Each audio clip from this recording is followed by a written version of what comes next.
विरोध जाहिर करने के लिए भी कहा गया पीटी उषा जी को, प्रधानमंत्री जी ने भी ट्वीट किया। क्या आपके पूरे इस मसले पर क्या प्रतिक्रिया है?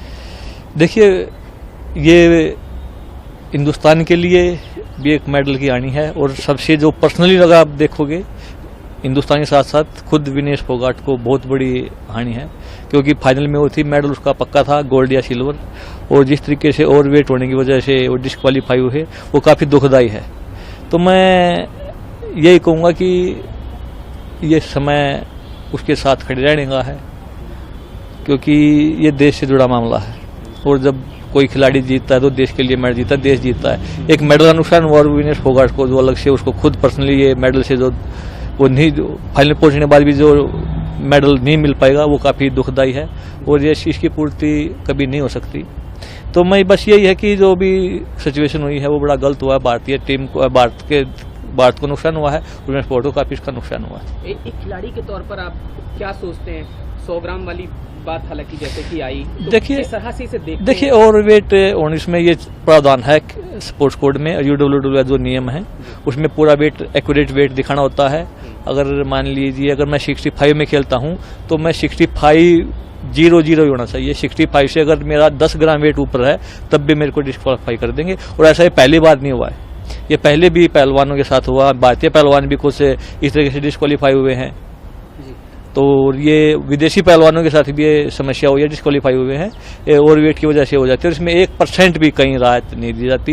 ये नहीं होता कि भाई किसी का 10 ग्राम वजन ज़्यादा है तो उसको एक्सेप्ट नहीं करते, वो बारी उसको डिस्क्वालीफाई करते हैं। एक खिलाड़ी के लिए लेकिन ये बहुत इमोशनल मोमेंट होता है। पीटी उषा जी ने भी हालांकि उनसे बात की है, वो इमोशनल सपोर्ट भी पूरा देश हालांकि उनके सपोर्ट में है, तो एक इमोशनली और टेक्निकली भी समझना चाहेंगे कि क्या फर्क जो है वो अब बढ़ेगा? जाहिर है एक फर्क तो देखिए, सबसे बड़ी बात तो मेडल से दूर, मेडल नहीं मिल पाने, इससे ज्यादा फर्क और इससे ज्यादा दुख है कुछ भी नहीं होता। ओलंपिक मेडल जीतना सभी का सपना होता है, और इतना नजदीक आने के बाद, एक मेडल हाथ में आने के बाद जब ये चीजें की होती हैं तो उसकी पूर्ति कभी भी नहीं हो सकती।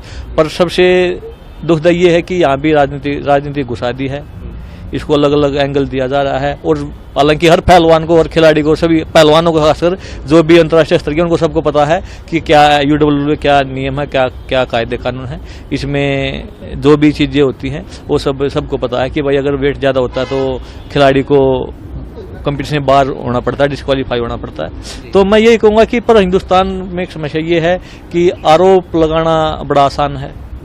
यहाँ पे जरूरत थी, ये जो समस्या खड़ी हुई है, ये जो दुख की घड़ी थी उसके साथ खड़े होने की, यहाँ पे लोग अपनी राजनीति रोटियां सेकने में लग गए, एक दूसरे पर आरोप लगाने लगे, जो काफ़ी दुखदायी है और भारतीय खेलों के लिए काफ़ी नुकसानदायक है।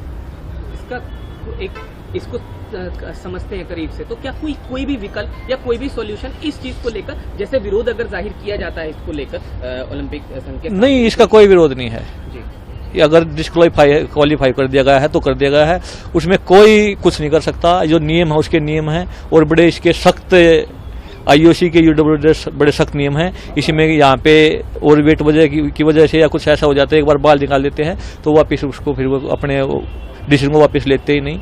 इसमें अगर ये चीज़ें कभी से चीज़ें होती आई हैं कि अगर जो एक बार फैसला कर लिया UWW ने, उससे वो वापस मतलब इस तरीके के उसमें कभी भी वो अपने डिसीजन से नहीं पलटते। अगर आप ये वीडियो YouTube पर देख रहे हैं तो हमारे चैनल को सब्सक्राइब करें और बेल आइकन को दबाना ना भूलें। अगर आप Facebook पर ये वीडियो देख रहे हैं तो हमारे पेज को लाइक करें।